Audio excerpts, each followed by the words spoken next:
5, 4, 3, 2, 1.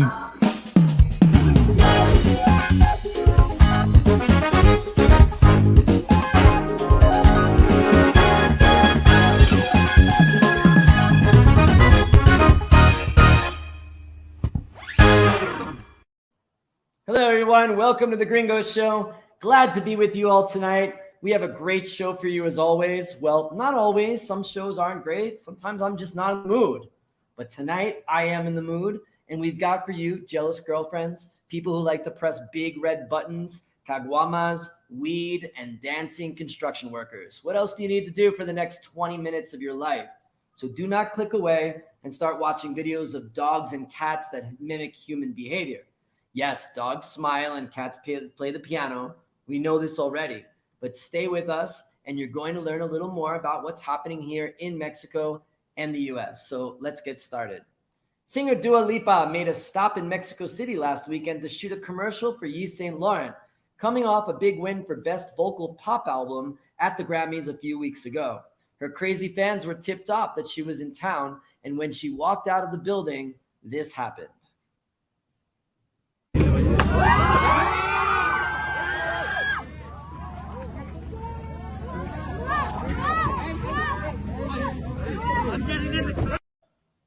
No one officially knows why the girl pushed her, but let me see if I can guess. Jealous that her boyfriend likes Dua Lipa more than her? He accidentally called her Dua Lipa instead of her name. It's like, Dua Lipa. I mean, Marifer, te amo. Or, Dua Lipa wouldn't tell me to get a job and clean the kitchen. I'm just really trying to understand why she went out and just pushed her. I mean, isn't she a big fan? Mexico City was shaken up this past weekend as a small 5.9 earthquake shook the region on Friday night, prompting evacuations and questions whether the alarm should have been activated in the first place. Then at 8 a.m. on Saturday morning, the alarm was activating again, but it was a false alarm. There was no earthquake. Head of Mexico City government, Claudia Sheinbaum, immediately issued an apology and fired 2 people in charge of the department. But I have incredible news for you. We actually have on the show right now the guy who actually pushed the button to activate the alarm. Julio Sanchez, thanks so much for joining us on the show. Julio, why did you push the button?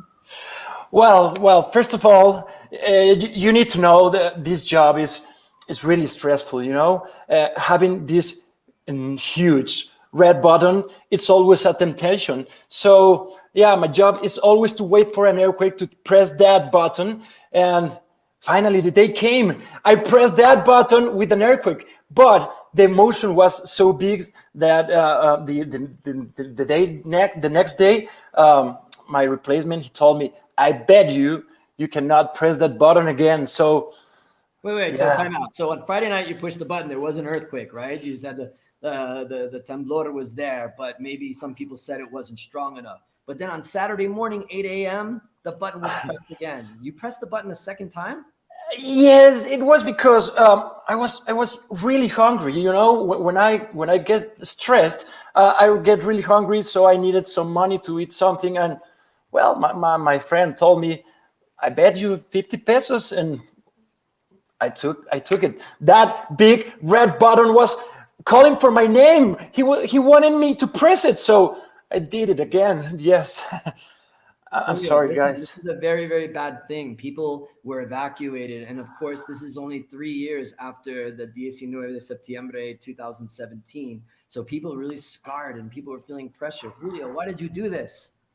I'm sorry, guys. I was hungry. I was excited. I needed to press it. I hope you don't be mad with me. Okay, Julio, next time, make sure you press the button. There's an earthquake. Julio, the button operator for the C5. Thanks so much for joining us on the show today. Thank you. Don't Thank you. No, for sure I won't. I got fired. Okay, thank you very much. Mexico and the U.S. this week are struggling to deal with the new influx of migrants headed to the U.S. border, saturating facilities, putting a strain on law enforcement, and increasing tensions between the two countries. Mexican President Andrés Manuel López Obrador, in a recent morning press conference, shared that Biden's policies are a reason why people are coming across the border. Se crearon expectativas acerca de que con el gobierno del presidente Biden iba a haber un mejor trato a los migrantes. Y esto pues ha originado el que migrantes centroamericanos y también de nuestro país quieran cruzar la frontera, pensando de que es más fácil hacerlo. So basically he said that because Biden's a nice guy and Biden's policies are friendly, that people are coming across. Well, today, Biden, in his first press conference as president, which was primarily focused on the issue at the border, didn't agree with that sentiment. I guess I should be flattered. People are coming because I'm the nice guy. That's the reason why it's happening. That I'm a decent man, or however it's phrased. That, that's why they're coming, because no, Biden's a good guy. Truth of the matter is, nothing has changed. As many people. Yes, nothing has changed. He's right. This has been a problem for some time, and for some reason, AMLO struck a different tone with Trump, and it concerns Biden a lot. What about dealing with families? Why are not some not going back? Because Mexico is refusing to take them back. They're saying they won't take them back, not all of them. We're in negotiations with the president of Mexico. I think we're going to see that change. Yeah, isn't this weird that when Trump was around, things were a little bit easier and policies were a little bit different? Now when Biden's in charge, it's switched. It's interesting. The news media is somehow making it out that there are hundreds of thousands of babies in detention centers. Like when I have strong nightmares that I'm surrounded by thousands of babies with dirty diapers calling me daddy. And as the president pointed out, it's just not true. And it is, to deal with a 5 and 6 and 7-year-old. But you went down there and you saw the vast majority of these children, 70% are 16 years old, 17 years old. See, so most of the people, 75% of the children or the minors that are coming across are 17 and 18 years old. I'm not saying that there are not small children without their families. There are a lot of them as well. But this is an ongoing humanitarian crisis, and Biden attempted in the conference for Americans to be sympathetic to the plight of the migrant. In Mexico or in Guadalupe saying, I got a great idea. Let's sell everything we have. Give it to a coyote. Have them take our kids across the border into a desert where they don't speak the language. Won't that be fun? Let's go. That's not how it happens. Guadalupe, by the way, I think he meant Guadalajara, right? Yeah, he's 78. It's okay. The president also moved this week to put Vice President Kamala Harris in charge of the administration's effort on the border, and specifically asked her to work with Central American countries to ask for their help as well. A very challenging task indeed. We are going to continue to monitor this issue at the Gringo Show, so stay with us in the coming weeks. Ricardo Anaya is the candidate who lost to current Mexican President Andrés Manuel López Obrador in the 2018 election. Many said he lost because he was out of touch with the Mexican people, proposing complicated things like a universal basic income that just didn't resonate with enough voters for him to win. So to combat this, he decided a few months ago to do a listening tour of the country, traveling to different parts to better understand the issues in a possible 2024 presidential bid, which brings us to our new series. Where in Mexico is Ricardo Anaya? The former presidential candidate caused a stir in social media last week after saying this.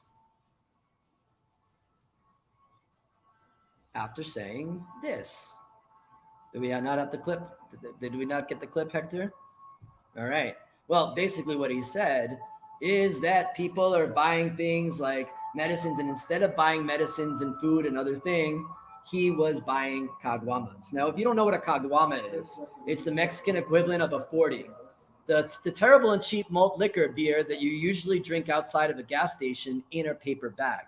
Now, to be fair to Anaya, he was using it as an analogy to describe how the current president is spending on projects like oil and the airport instead of the people. Understandable. But of course, social media always takes it out of context. Caguamas. Get up. Cállese, los chicos.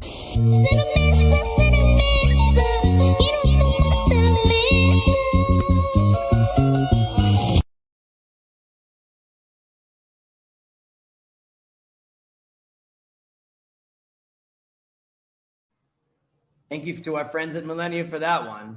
But look, Ricky, first, 2,000 pesos for caguamas every week. That's 60 caguamas. I haven't drank that much since the U.S. failed to qualify for the 2018 World Cup. Listen, if you're worried that you're out of touch, don't mess with the working man's alcoholic beverage, especially a caguama, because what I learned in my 11 years in Mexico, a caguama is as sacred as Luis Miguel. By the way, be careful next time you try to buy one in the supermarket.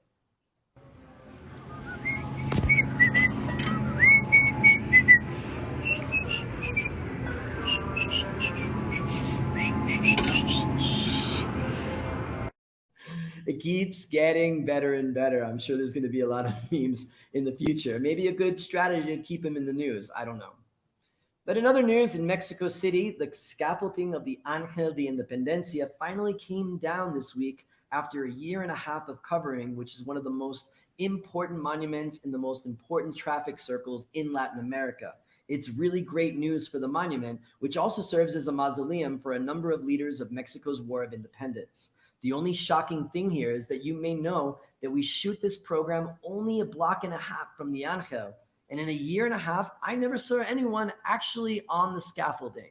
But I saw the Secretary of Construction of Mexico City put out this video showing a lot of the construction and the damages that were done by the 2017 earthquake. And I guess also they're having a good time and doing a lot of dance moves on there. And well, I don't know what's happening in this construction. I don't know what's happening either. A lot of dancing, because I guess when you get access to the Ángel, anything can happen. Just happy we can see her in her full glory again.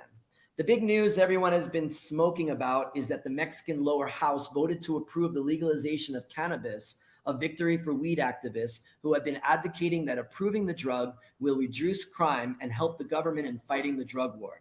The legislation is highly unpopular, with more than 2/3 of Mexicans opposed to the legalization. And opponents argue that it will do nothing to stop the cartels because the market is in the United States. The bill, however, is expected to pass the Senate and be signed by President Andrés Manuel López Obrador.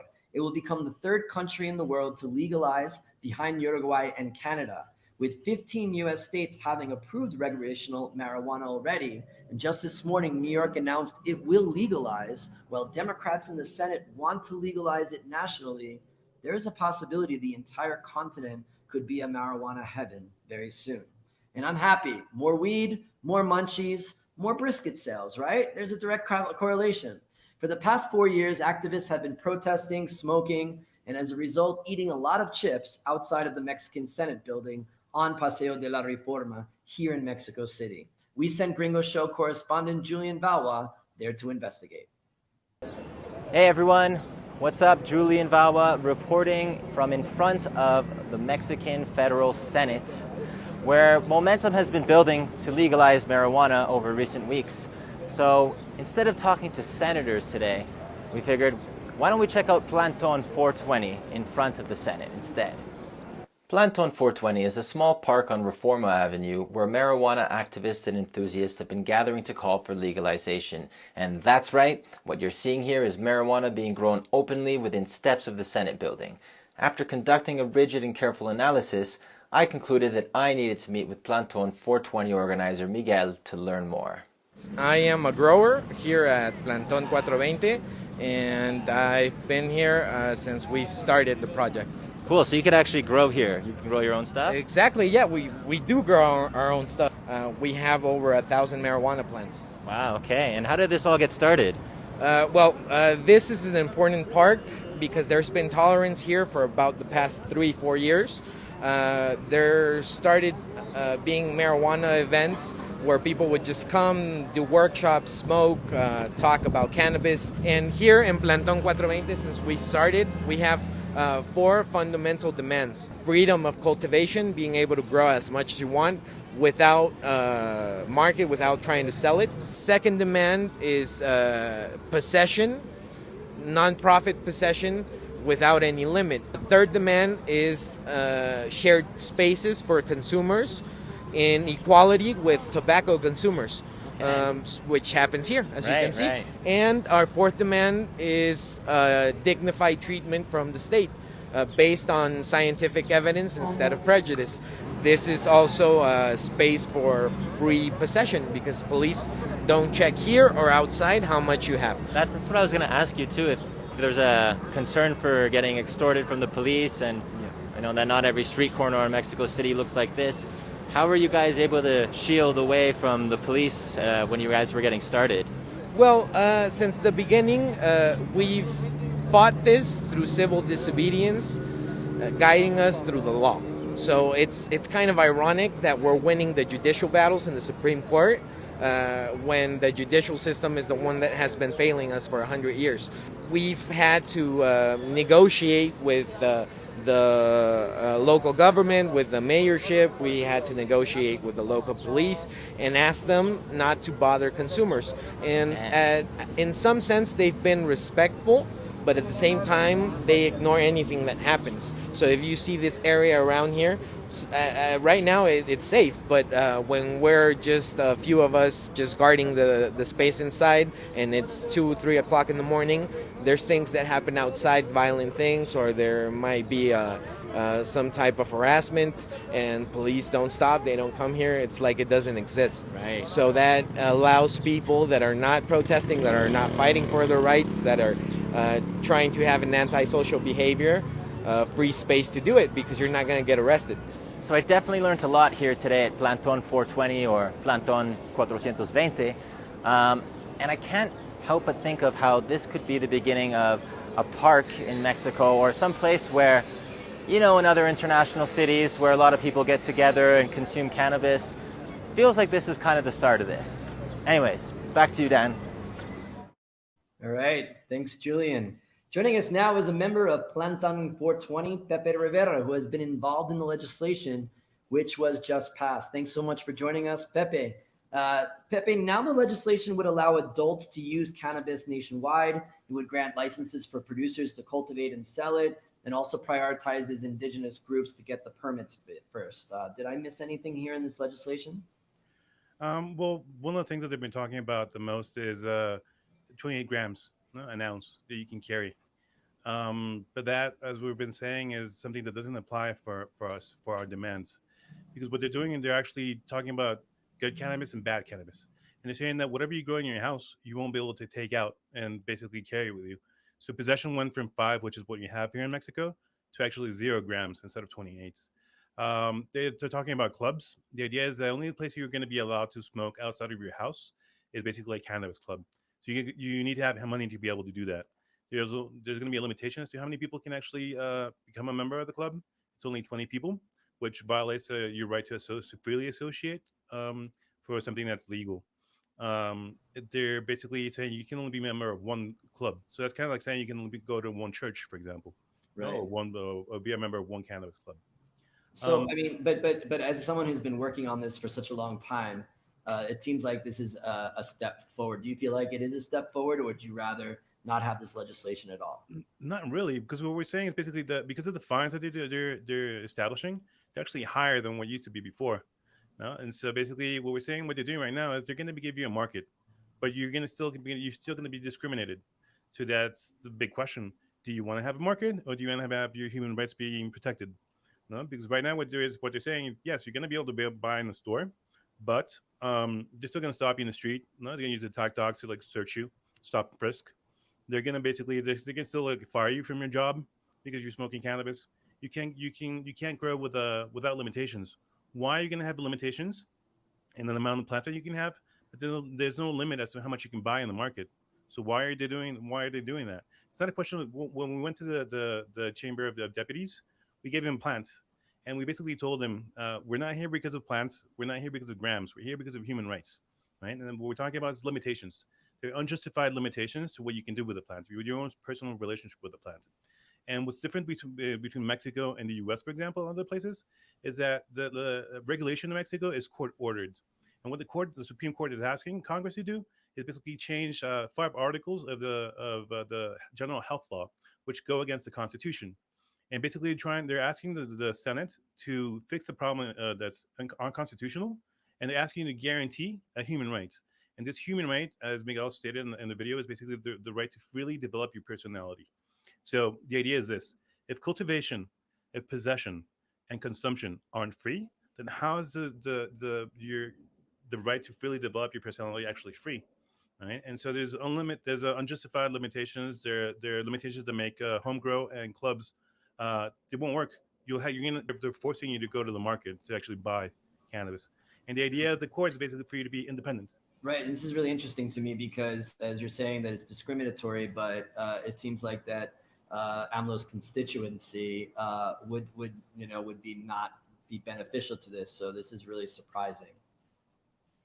Yeah, I mean, we're actually thinking that even though this is something that it's been tasked, Congress has been tasked with this, but we don't think that the president is actually going to approve this, even if it passes through Congress, because what we saw is the medicinal secondary laws, no, el reglamento. Basically, they had 3 years, and they never published it.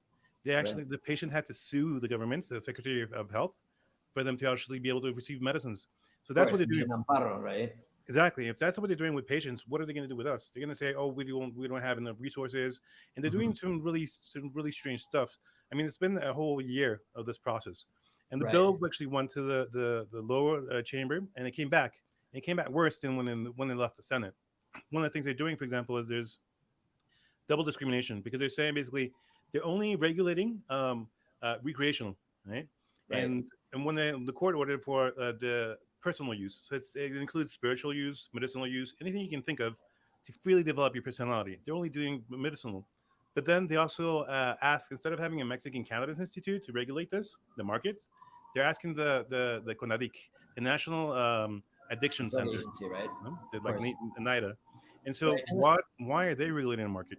Yeah, it's something really interesting that a lot of critics are saying that, or actually proponents of the bill are saying that it'll stop the drug cartels. Critics are saying it's not because the market's in the U.S., but you have a different take on this. You're talking less about that and more as a human rights issue. Can you talk more about that? Yeah, I mean, first of all, I mean, it's the same thing. They're not really, because there's will. And so basically the idea is they're not asking you to create a market. What they're asking you is to guarantee your relationship with the plants. And that can be done 3 ways: through the market, through home cultivation, and through associations. But nobody's talking. The court never talked about the market. They never talked. They never mentioned it. And so what you're trying to do is basically make sure that people are treated as adults, that the law is proportional, that there's basically the fines or the time that they give you in jail. There shouldn't be any time in jail, but the prohibitions that they're establishing, they're too high. They're not human. Let's put it that way. And so the idea is basically, in order for you to guarantee your relationship with the plants, you can do it through the 4 demands that Miguel was talking about. No, it's just home cultivation, possession, spaces to smoke, medicate, and dignified treatment. That means a law that doesn't discriminate, particularly from something that's very important, and that's what relates, for example, for the U.S. or any other country, is that human rights are universal, right? And basically, the court ordered 245, the article, as unconstitutional. That's as every country has a 245. In the states, it would be the Controlled Substance Act. And what this does, it tells you whether the plant or the substance it has medicinal value and whether it's dangerous, right? They're not changing that. They have to change it, because otherwise, then you're not being ethical, because the court already said that cannabis is in danger for public health, individual health, or public order. So that's the idea. We want to be ethical. This is really interesting, because I feel like that a lot of people are celebrating this. We don't have too much time. This is my last question for you, because what's interesting is that it's an election year. 2/3 of the Mexican population are against cannabis legislation. It seems weird why they're pushing this through when it doesn't have so much support. Of course, in the U.S., the issues that are involved are less about what you're talking about as a social aspect, but more for tax revenue, for schools, and for infrastructure and other things. And also that the business lobby is pushing because they're opening up a new market here. Doesn't seem like that is being talked about. And what is your thoughts about that? And what is your thoughts about this not getting through the Senate, going back and being revised and not becoming law? And so again, we've heard how many years that weed is legal in Mexico, and then every year it seems like they have another announcement, and cannabis still is not legal. Well, see, the interesting thing is for us, specifically in terms of strategy, our best scenario is actually for the law not to pass. because if the law doesn't pass, then basically the court has to do what's called a Declaratoria General de Inconstitucionalidad. And that basically means that the rights that I have, because I have an injunction and an amparo, so I can smoke anywhere. I can plant as many plants as I want, right? That is because the 5 articles that we're declaring unconstitutional, I'm detached from the law. And so if the Congress doesn't pass this law, then the Supreme Court is basically going to grab the law and it's going to like black out those 5 articles. And the rights that I have, they're going to give to everybody democratically. So everybody can plant as much as they want. They can do anything they want with it, except for commerce, right? And so we're saying what's important is that it's not that you can buy or make money with this. It's not that it's going to affect like cartels. We never say, at least in the movement or in the Planton, we never say that this is something you have to do because it's going to reduce violence, especially because it's going to reduce the amount of money that cartels have. It's going to reduce violence because it's going to let police like concentrate on their job to concentrate on crimes that are actually violent, not because of possession and stuff like that. So what we're actually expecting is basically what the best scenario for Senate is basically it's a hot potato. They don't want to have it because they've actually asked for so many extensions that if they ask for another one, they're going to be at fault, and basically they're going to be you can sue them, right? And so basically right now they want to pass it without any type of modifications. They want to give it to the president so they can become law. If they change anything, it has to go back to the Chamber of Deputies, and then if they change it, then they freeze it for a year, and then basically the court would automatically do the Declaratoria General de Inconstitucionalidad. Everybody gets the rights. Everybody. Right. Well, let's hope the best thing happens. It's really interesting. I have 2 quick questions for you. Do you feel like there's senators that pass every day and are like pretty interested in what you guys are doing? And if I open up a Pinche Gringo there, do you think I'll sell a lot of brisket? I mean, everybody must have the munchies out there, right? Second part for sure. Yes. Great. All right. Pepe Rivera, member of Planton 420. Thank you so much for joining us today on the show. Thank you for having me. Thank you. All right, that does it for this edition of the Gringo Show. As always, please support our sponsor, Pinche Gringo Barbecue, by ordering some delicious ribs. And for only 1 more week, order the corned beef. And if you haven't tried it, the Reuben sandwich, it's freaking amazing. It's the special this month. You can visit one of our 6 locations in Mexico City or ordering online at PGBBQ. At pgbbq.mx. Do not miss out. We will be taking a break next week due to the week of the Saints, or what I like to tell children, Semana Santa Claus, so they can have hopes to have him twice a year instead of once. And then when he shows up, I question them why religious holidays have to be materialistic and they need presents all the time. Then I make them cry, and then I feel like I'm making them stronger because they're crying now so they can understand it later. So we'll be back on April 8th with a brand new show. Until then, thanks for tuning in. Make sure you tune us in on YouTube and Facebook Live. And until then, have a great week. Pinche Gringo, Mexico is laughing thanks to you. We like to watch you dance salsa and listen to your bad Spanish too. We like to watch you almost die.